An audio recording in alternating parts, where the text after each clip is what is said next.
السلام علیکم ورحمۃ اللہ وبرکاتہ نحمده ونصلی علی رسولہ الکریم اما بعد۔ آج کا سبق سن لیجئے۔ آج کے سبق کی سرخی ہے نماز سے دوستی کیجئے، پارٹ نمبر 58۔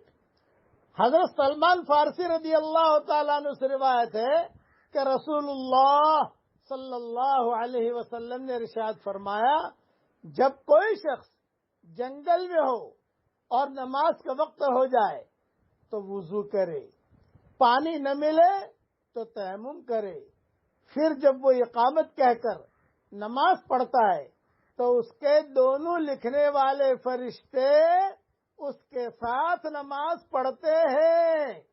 کرامن کاتبین کھڑے ہو جاتے ہیں آپ کے پیچھے، آپ اکیلے ہیں، کوئی نہیں ہے، ٹرین میں جا رہے ہیں، نماز پڑھ رہے ہیں۔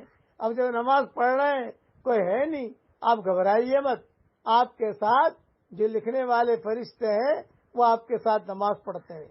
اور اگر اذان دیتا ہے پھر اقامت کہہ کر نماز پڑھتا ہے تو اس کے پیچھے اللہ تعالیٰ کے لشکروں کی یعنی فرشتوں کی اتنی بڑی تعداد نماز پڑھتی ہے کہ جن کے دونوں کنارے دیکھے نہیں جا سکتے، فرشتے پیچھے کھڑے ہو جاتے ہیں۔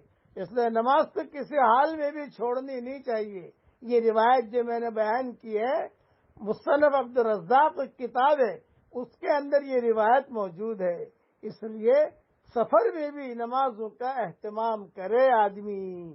اللہ تعالی ہم سب کو عمل کرنے کی توفیق عطا فرمائے۔ یہ کبھی مت سوچو ارے میں کیسے نماز پڑھوں گا، ٹرین میں جا رہا ہوں، شرم آئے گی، لوگ دیکھیں گے، یہ بات نہیں ہے۔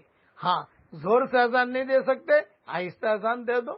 بھئی وہ کئی مسلمان ہوتے ہیں جو نماز نہیں پڑھتے ہو تو ان کو شرم نہیں آتی، تو آپ کو نماز پڑھ کے شرم کیوں آئے گی بھائی؟ اسٹیشن پہ نماز پڑھو۔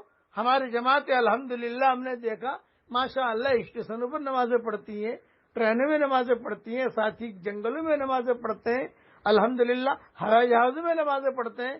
میں پیرس سے بمبئی آ رہا تھا تو ایئر ہوسٹس میرے پاس آئی اور اس نے کہا کہ میں نے آپ کے چہرے سے دیکھ لیا کہ آپ ٹینشن میں ہیں۔ میں نے کہا میں فکر میں ہوں، اور یہ بھی مجھے پتا ہے کہ آپ کیا ٹینشن میں ہیں۔ میں نے کہا بتائیے کیا ٹینشن میں؟ کہا آپ کو فجر کی نماز کی فکر ہے۔ میں نے کہا ہاں بالکل صحیح ہے، یو آر رائٹ، مجھے فجر کی نماز کی فکر ہے۔ تو اس نے بولا دس از مائی ڈیوٹی۔ وہ لڑکی کیا کہہ رہی ہے؟ دس از مائی ڈیوٹی، یہ میری ڈیوٹی ہے، میں آپ کو سورج طلوع ہونے سے پون گھنٹے پہلے جگا دوں گی تاکہ آپ وضو وغیرہ کر لو۔ میں سمجھا مسلمان لڑکی ہے، نام پوچھا تو اس نے یہودی بتایا، یہودیاں ہوں، لیکن مجھے آپ کی نماز کا مجھے فکر ہے کہ آپ کی نماز نہ جائے۔ وہ لڑکی نے مجھے کہا، پیرس سے میں آ رہا تھا، ہماری جماعتیں جو ہے وہ الگ الگ ہو گئی، سیٹیں مل نہیں رہی تھی، تو مجھے جو ہے وہ پیرس سے سیٹ ملی، کسی کو لندن سے سیٹ ملی، کسی کو کوپن ہیگن سے ملی، منزل پہ پہنچنا تھا۔ وہ لڑکے نے کہا کہ you don't worry, this is my duty, یہ میری ڈیوٹی ہے، میں آپ کو جگاؤں گی۔ تو اس نے برابر جو ہے وقت پر مجھے جگایا اور وضو وغیرہ میں نے کیا۔ وضو کر کے وہ لڑکی باہر کھڑی تھی ٹوائلٹ کے۔ بھئی کیوں کھڑی ہے؟ یہ کہا آپ کے لیے مصلی لے کر کھڑی ہوں، یہ مصلی بچھاؤ۔ اور پائلٹ سے میں نے پوچھ لیا ہے کہ سعودیہ اس طرف ہے، سعودیہ کا اس نے بتایا، مجھے جملہ یاد ہے کہ سعودیہ اس طرف ہے یعنی مکہ اس طرف ہے، خلاصے کلام دیے، اور ہم نے نماز پڑھی۔ اس لیے سفر میں بھی ہو تو نماز نہ چھوڑو، چاہے مائیں بہنیں ہو، بیٹیاں ہو، بھائی ہو، نمازوں کا اہتمام کرو۔ اللہ ہم سب کو عمل کرنے کی توفیق عطا فرمائے، آمین۔ وآخر دعوانا الحمدللہ رب العالمین۔